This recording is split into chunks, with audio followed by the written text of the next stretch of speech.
dalam bidang informasi. Keamanan dalam sistem informasi adalah upaya melindungi data dan sumber daya sistem dari akses, penggunaan, atau pengerusakan yang tidak sah. Tujuannya adalah menjaga kerahasiaan, integritas, dan ketersediaan informasi agar tetap aman dan dapat dipercaya. Keamanan ini melibatkan penerapan teknologi, kebijakan, dan prosedur untuk mengendalikan risiko dan ancaman. Konsep penting dalam keamanan informasi. Yang pertama, confidentiality atau kerahasiaan, yaitu informasi hanya boleh diakses oleh orang yang berwenang. Yang kedua, integrity atau integritas, yaitu data harus tetap akurat dan tidak berubah tanpa izin. Yang ketiga, availability atau ketersediaan, yaitu informasi harus selalu tersedia saat dibutuhkan.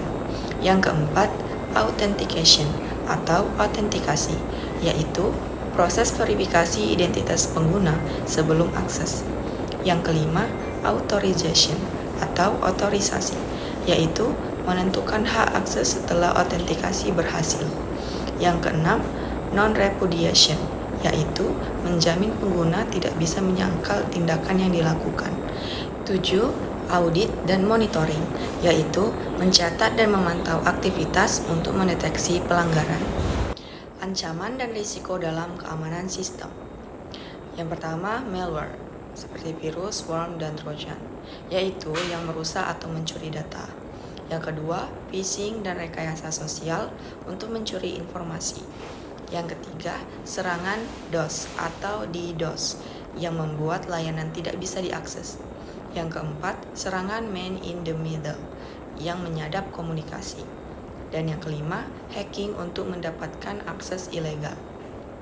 Ancaman ini memanfaatkan kerentanan atau vulnerability system. Risiko adalah kemungkinan kerugian akibat ancaman yang terrealisasi. Oleh karena itu, identifikasi dan penilaian risiko sangat penting untuk mengatur langkah pengamanan. Kontrol dan kebijakan keamanan. Yang pertama, preventive control. Kontrol yang bertujuan mencegah ancaman atau serangan sebelum terjadi. Contohnya adalah firewall yang memblokir akses tidak sah, antivirus yang menghentikan malware masuk, dan enkripsi yang melindungi data agar tidak mudah dibaca oleh pihak yang tidak berwenang. Yang kedua, detective control. Kontrol yang berfungsi mendeteksi dan mengidentifikasi serangan atau pelanggaran keamanan yang sudah terjadi atau sedang berlangsung. Contohnya adalah IDS atau Intrusion Detection System yang memonitor lalu lintas jaringan dan memberi peringatan saat ada aktivitas mencurigakan. Yang ketiga, corrective control. Kontrol yang digunakan untuk memperbaiki dan memulihkan sistem setelah terjadi insiden keamanan. Contohnya adalah backup data yang memungkinkan pengembalian data yang hilang, dan recovery plan yang membantu mengembalikan operasi sistem seperti semula setelah gangguan. Kriptografi. Kriptografi adalah teknik mengamankan data dengan cara mengubahnya menjadi bentuk yang tidak bisa dibaca tanpa kunci khusus. Ada dua jenis utama. Yang pertama, kriptografi simetris, yaitu menggunakan kunci yang sama untuk mengenkripsi dan mendekripsi data. Contoh IAS. Cepat namun masalah dalam distribusi kunci.